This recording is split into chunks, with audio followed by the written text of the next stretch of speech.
How does ependymoma location make surgery difficult? Imagine trying to remove a tumor from a busy city center without disrupting the traffic flow.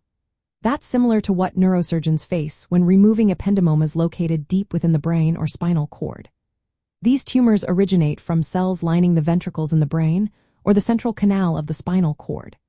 Their position is crucial because it often sits near vital nerve pathways that control movement, sensation, and automatic functions like breathing and heart rate. When a tumor is close to these critical structures, surgery becomes a delicate balancing act. Surgeons must carefully navigate around healthy tissue to avoid causing lasting neurological damage. Many ependymomas develop in areas like the brain ventricles or the junction where the brain meets the spinal cord, known as the cervicomedullary junction. These spots are packed with dense networks of nerves that keep us alive and functioning. Operating in these regions requires incredible precision, often under a microscope, to prevent injury to these essential pathways. If the tumor is in the spinal cord, especially in the cervical region, the risks increase because even minor damage can lead to weakness, numbness, or paralysis. Another challenge is how these tumors grow. Some ependymomas, especially the more aggressive or malignant types, tend to infiltrate into surrounding tissues rather than forming clear borders. This infiltration makes it hard to distinguish where the tumor ends and healthy tissue begins.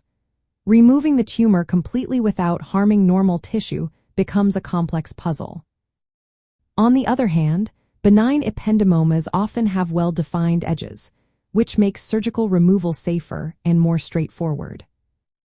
Accessing tumors deep inside the brain ventricles or within the spinal cord also adds to the difficulty. Surgeons may need to remove part of the skull or vertebrae to reach the tumor.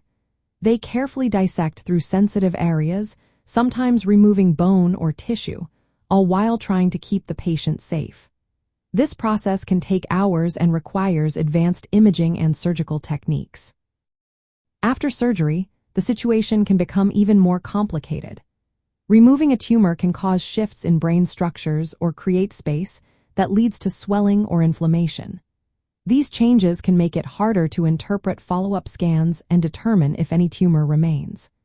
The risk of post-operative neurological deficits is also higher when operating near critical pathways, especially if the tumor is in the spinal cord. Preoperative neurological status is a key factor in predicting outcomes. Patients with better function before surgery tend to recover more fully. Because of these challenges, multidisciplinary teams including neurosurgeons, neuro-oncologists, and radiologists work together to plan the best approach. Sometimes, when complete removal might cause significant harm, surgeons opt for removing as much tumor as safely possible and then follow up with other treatments like radiation. In summary, the location of ependymomas in sensitive areas of the brain and spinal cord makes surgery a complex task. The need to preserve vital functions while removing as much tumor as possible requires skill, careful planning, and teamwork.